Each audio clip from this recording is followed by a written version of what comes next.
Welcome to the Slop Farm. Enjoy the video.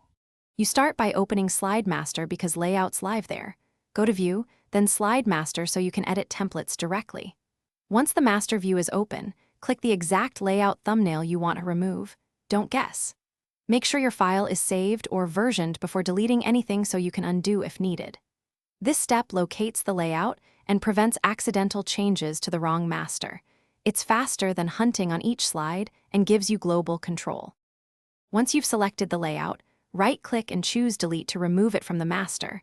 Alternatively, pick Reapply Layout or select a new layout for slides that use it.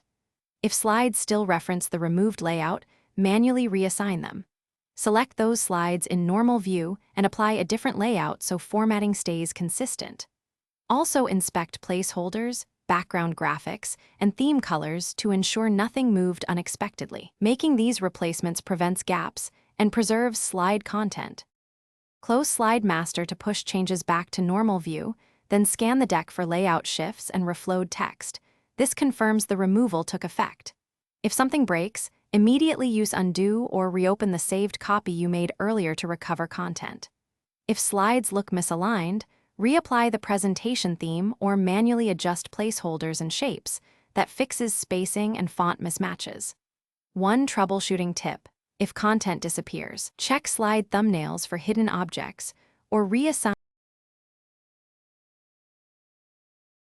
Thanks for watching. Consider subscribing if we helped you today.